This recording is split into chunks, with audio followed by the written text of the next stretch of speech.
정부가 오늘 긴급 민생안정 대책을 내놨습니다. 총 3조 1천억 원 규모의 자금을 풀어 치솟는 물가를 잡는다는 보관입니다. 정부가 코로나19로 매출이 감소한 소상공인에게 오늘부터 최대 1천만 원을 지급합니다. 정부가 1주택자 세금과 대출 규제 완화에 나섭니다. 이에 똘똘한 한 채의 선호 현상이 더욱 심화될 것이란 전망입니다. 국내 증시 안도랠리 기대감이 커지고 있습니다. 하반기 증시 전망 잠시 뒤에 짚어보도록 하겠습니다. 센 경제 라이브 출발합니다.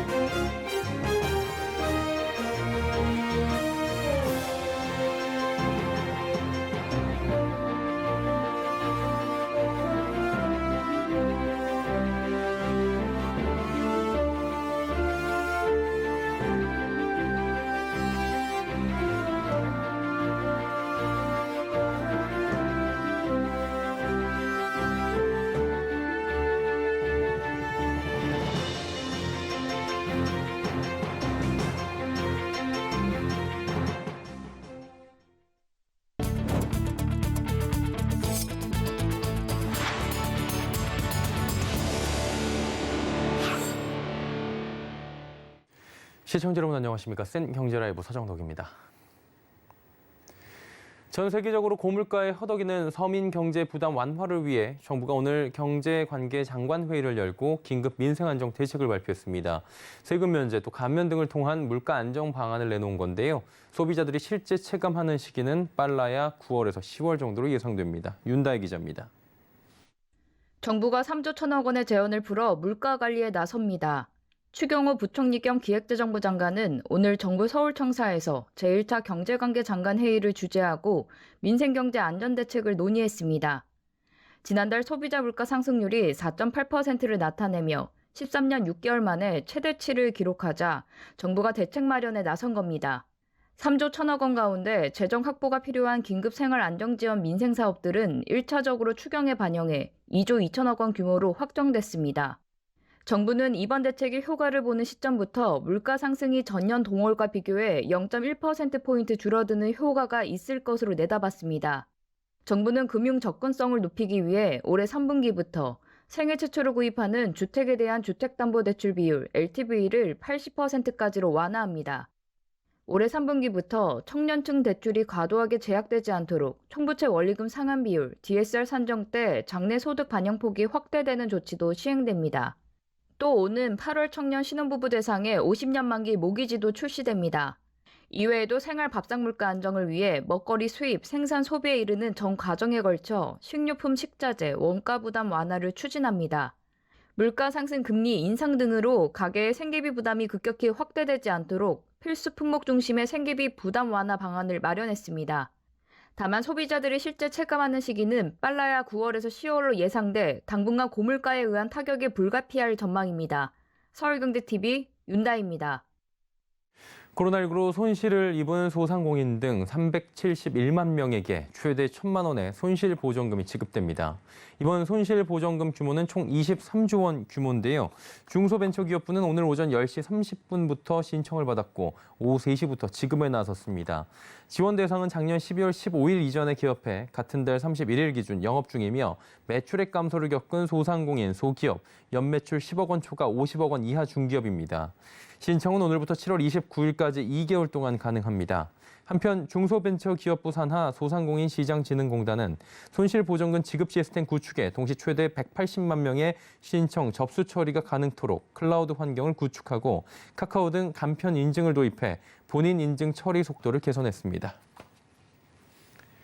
정부가 오늘 발표한 긴급 민생안정 대책 중 주거안정 부문은 1주택자 지원에 초점이 맞춰졌습니다. 똘똘한 한 채를 선호하는 현상이 더욱 강해질 것이란 전망인데요. 서청석 기자입니다. 정부가 중산서민 주거안정 대책의 첫 번째 과제로 1가구 1주택 실수요자의 보유세 부담이 2020년 수준으로 환원될 수 있도록 3분기에 보유세 개편을 추진하겠다고 밝혔습니다. 지난해 공시가격을 활용하는 동시에 올해부터 100%로 올라갈 예정인 공정시장가액 비율을 종합부동산세 부과고지 시기인 오는 11월 전까지 조정 변경해 1세대 1주택자에 대한 세부담을 낮춘다는 계획입니다. 보유세 경감 혜택이 1세대 1주택자에게 선별적, 집중적으로 돌아가게 함으로써 실수요자의 주택 보유 부담을 줄여주겠다는 취지입니다. 보유세 부담이 큰 다주택자에 대해서는 이미 지난 10일부터 양도소득세 중과 1년 유예 조치를 통해 기본 세율로 주택을 처분할 수 있는 기회를 마련해준 상황이기 때문입니다. 이에 대해 함영진 직방 빅데이터 랩장은 보유세 부담 경감책이 다주택자보다 1주택자에게 선별 집중됐다며 당분간 똘똘한 한 채 선호 현상과 시장의 양극화가 계속될 전망이라고 설명했습니다. 이와 함께 1주택 실수요자라고 볼 수 있는 일시적 2주택자의 취득세 중과 배제 인정 기한을 1년에서 2년으로 늘리는 거래세 완화 방안도 이번 발표에 포함됐습니다. 정부는 최근 일시적 2주택자에 대해 조정 대상 지역에서 2년 안에 기존 주택을 팔면 양도세 비과세 혜택을 받을 수 있도록 제도를 개선했고 일시적 2주택자 취득세 중과 배제 인정 기한을 기존 1년에서 2년으로 늘리는 방안을 지난 10일부터 소급 적용하기로 했습니다. 다만 일시적 2주택자가 조정 대상 지역에서 주택담보대출을 받아 새 집을 샀을 경우 6개월 내에 종전주택을 처분하고 신규 주택에 전입해야 한다는 규정은 그대로 유지됩니다. 서울경제TV 서청석입니다.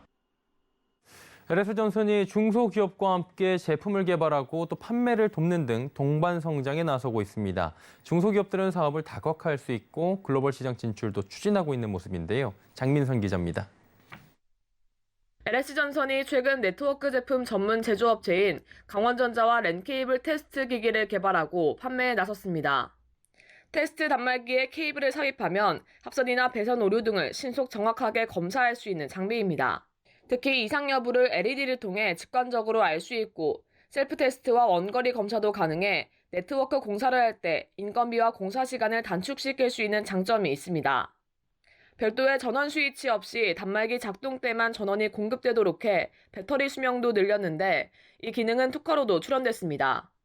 LS전선의 기술력과 강원전자의 시장 정보 등이 개발 단계에서부터 시너지를 발휘해 제품의 기능과 소비자 편의성을 모두 높일 수 있었던 겁니다.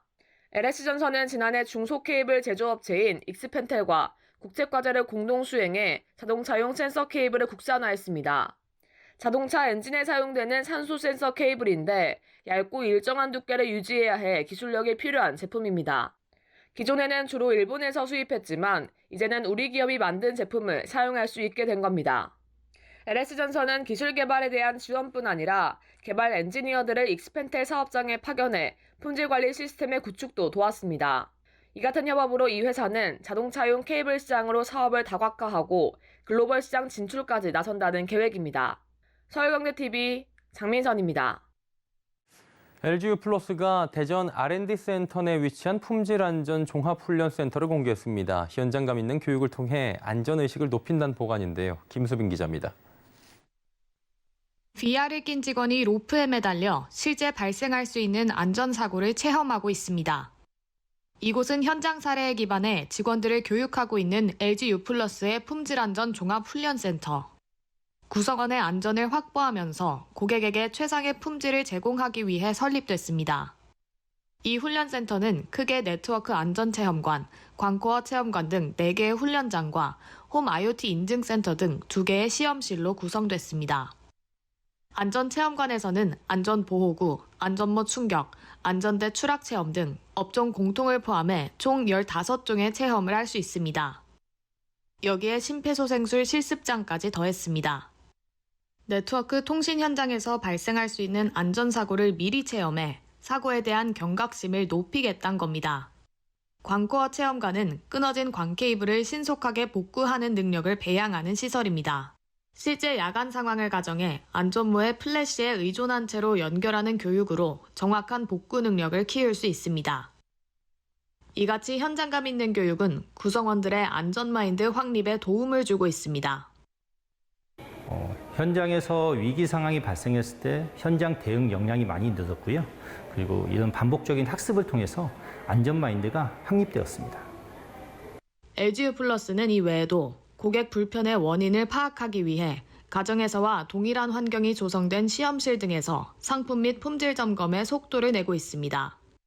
서울경제TV 김수빈입니다.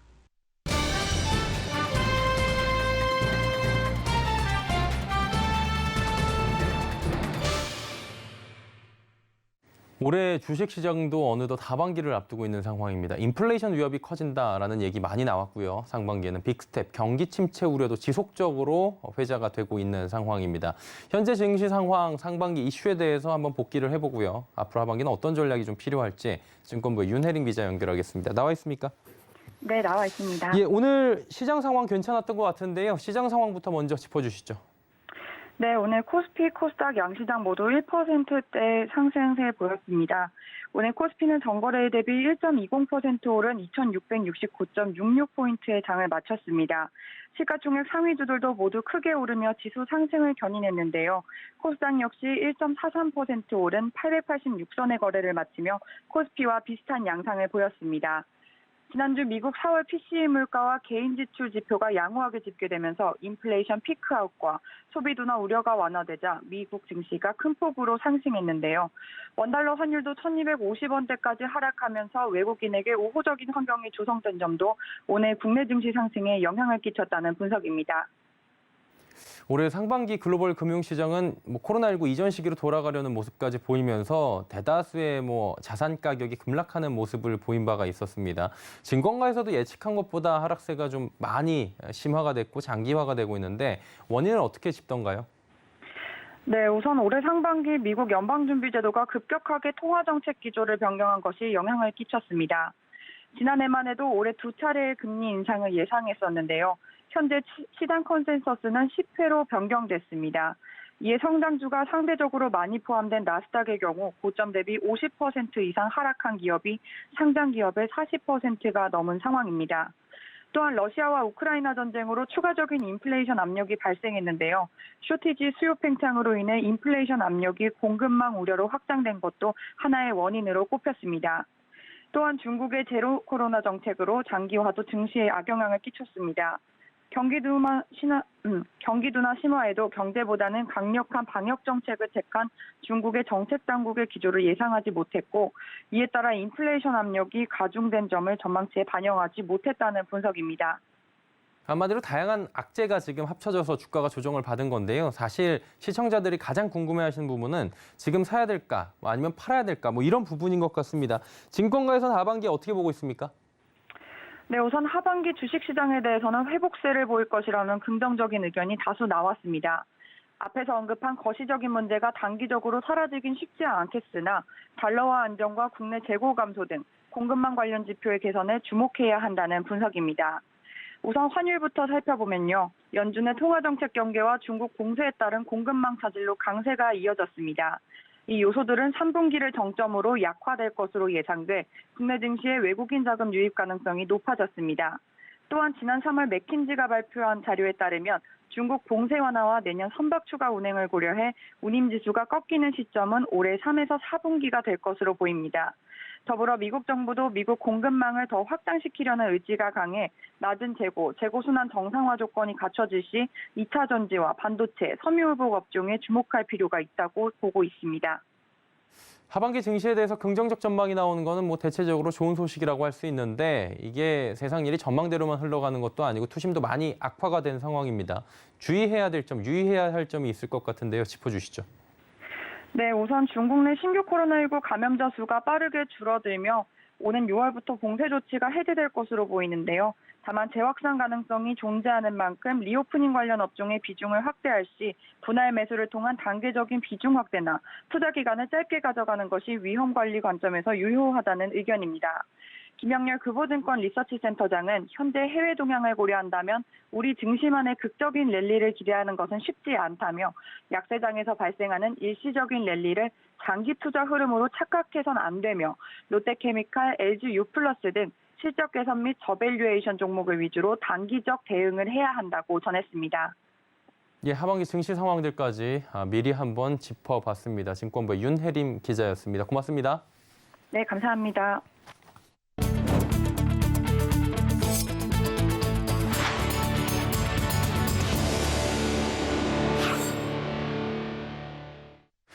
코오름그룹이 첨단 소재와 친환경 에너지, 바이오 등 6개 주력 사업에 향후 5년 동안 총 4조 원을 투자하게 됩니다. 코오름그룹은 첨단 소재 분야 글로벌 경쟁력 강화를 위해 중기 투자액의 상당 규모를 첨단 소재 사업에 집중하게 됩니다.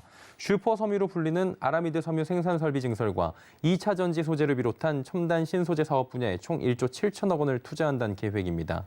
또 풍력 발전과 연료 전지 소재, 수소 등 친환경 에너지 분야에 총 9천억 원을 투자합니다. 여기에 바이오 분야에선 신약 개발에 필요한 연구와 임상시험, 공정개발, 설비 투자 등의 4,500억 원을, 도심 항공교통과 우주 발사체 복합 소재 부품 등 미래 모빌리티 분야엔 1,000억 원을 각각 투자하게 됩니다. 이외에도 기존 사업 경쟁력 강화에는 4,500억 원을, 사업 기반 확대에 4,000억 원을 각각 투입한다는 계획입니다. 삼성전자가 소비자 라이프스타일 맞춤 가전 비스포크 출시 3주년을 기념해 비스포크 팬파티를 개최합니다. 이번 행사는 가전제품으로는 처음 열리는 팬파티로 시원한 휴가지에서 즐거운 시간을 보내는 썸머 바캉스 콘셉트로 기획됐습니다. 다음 달 에버랜드에서 열리는 이번 팬파티는 참가자들이 각자 취향에 따라 즐거운 시간을 보낼 수 있도록 다양한 프로그램과 공연도 마련됩니다. 특히 개인의 취향에 맞는 비스포크 가전제품을 체험할 수 있는 다양한 컬처 프로그램이 운영되는데요. 유명 아티스트들의 무대 공연과 비스포크 가전을 포함한 경품 이벤트도 함께 마련될 예정입니다. LG전자가 고객의 사용 환경에 맞춰 6가지 맞춤형 바람을 제공하는 휘센 주거용 시스템 에어컨 신제품을 출시했습니다. 이번 신제품은 주거용 일방향 시스템 에어컨 최초로 투명 날개 에어가드가 추가돼 바람 방향 정밀 조절이 가능하게 됩니다. 특히 매너 바람, 스터디 바람, 쾌적 수면 바람, 습속 바람 등 다양한 맞춤형 기류 활용이 가능한데요.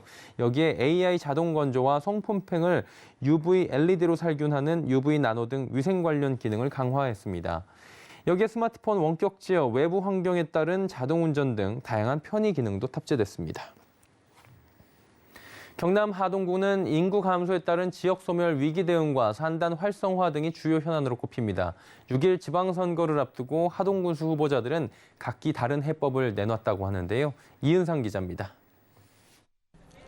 하동군의 현재 인구는 4만 3천여 명. 지난 2016년 인구 5만 선이 붕괴된 하동군은 매년 1,000여 명씩 인구가 줄면서 지역 소멸 위기에 놓였습니다. 특히 하동군의 최대 경제 사업인 갈사만 조선 산단 조성 사업이 20년째 답보 상태라는 점이 주 요인으로 꼽히고 있습니다. 보수 텃밭으로 불리는 하동군에서 국민의힘 후보로 선택받은 이는 이정훈 전 경남도의원. 이정훈 후보는 갈사산단의 신재생산업 유치와 종합병원 설립 등을 공약했습니다. 갈사만 조선산단은 이제 조선산단에 얽매이지 말고 신재생 에너지 단지나 LNG 수소 단지가 적합하다 할 수 있습니다. 그리고 국민의힘 경선에서 탈락한 하승철 전 부산시내 경제자유구역 청장은 무소속으로 출마했습니다. 하승철 후보는 경제자유구역 정상화와 명품 정주도시 건설 등을 약속했습니다. 하동의 경제자유구역 정상화를 위해서는 개발 방식을 모두 바꿔야 합니다. 선분양, 후개발하는 시스템으로 바꿔야 합니다. 더불어민주당 강기태 후보는 30대 청년으로 젊은 패기를 내세웠습니다. 강기태 후보는 갈사산단의 생태적 전환, 하동농촌 일손 은행 설치 등을 공약했습니다. 갈사만 내동산단은 지난 20년 동안 유치를 했지만 작년까지 단 한 건의 유치에 불과했고 2,500억이라는 빚을 만들어냈습니다. 이제는 생태적으로 전환돼야 될 이번 하동군수 선거는 후보들마다 특색 있는 경제 공약을 내놓으면서 유권자들의 상당한 관심이 모아지고 있습니다. 서울경제TV 영남 이은상입니다.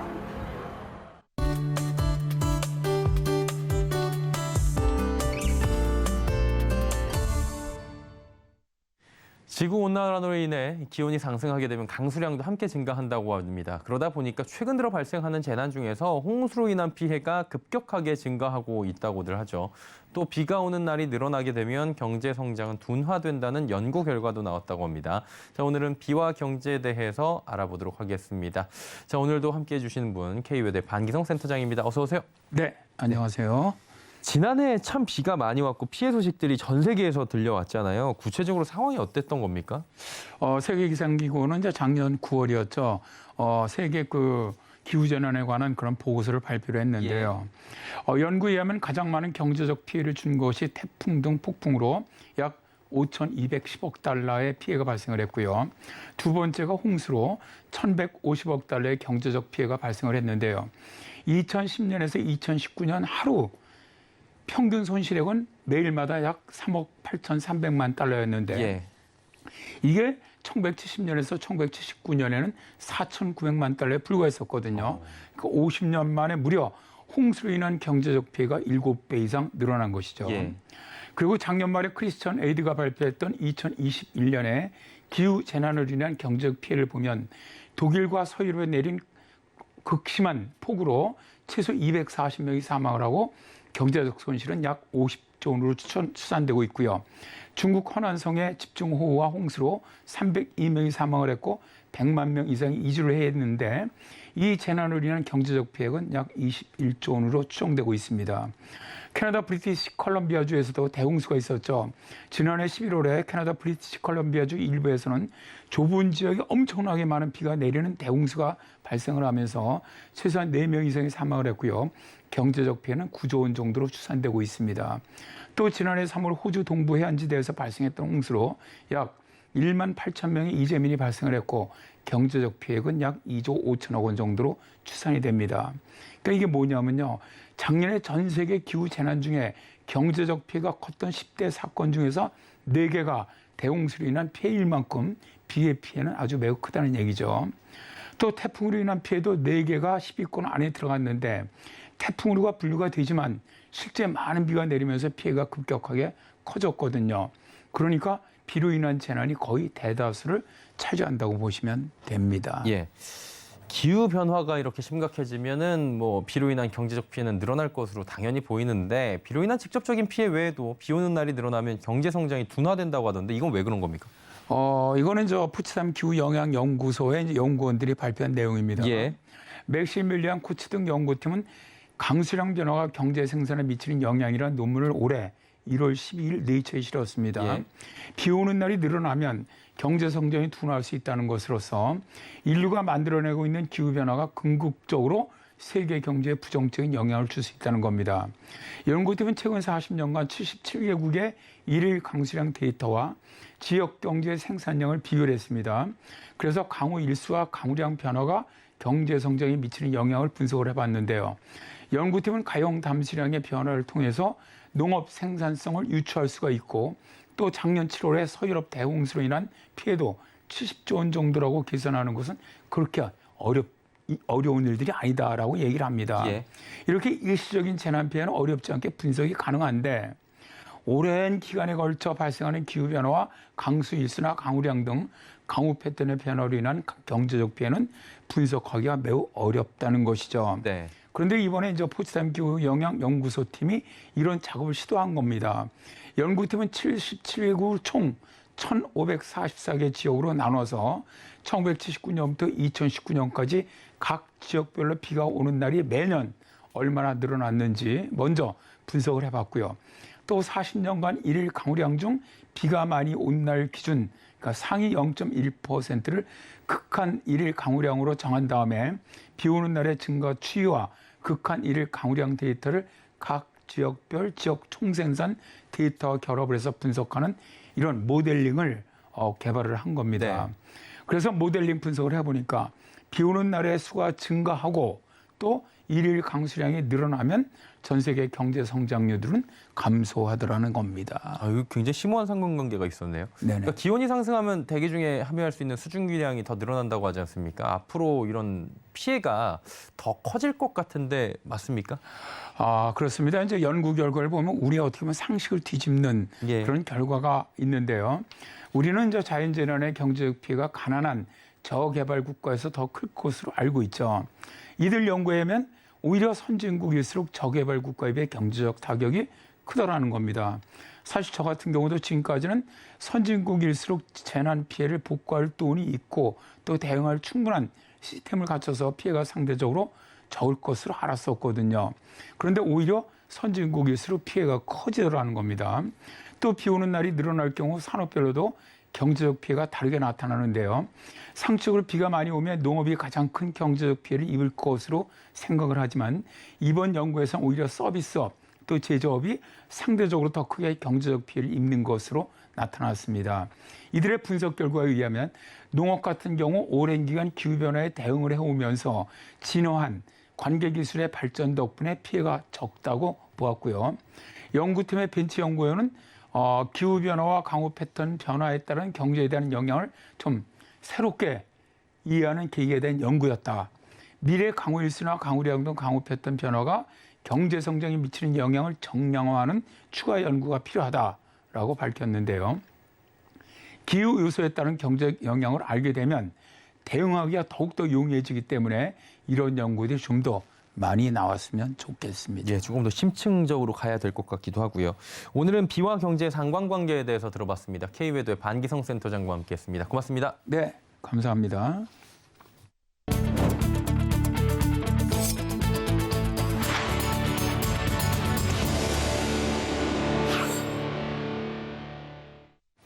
센 경제 라이브 마칩니다. 함께해 주신 여러분 고맙습니다.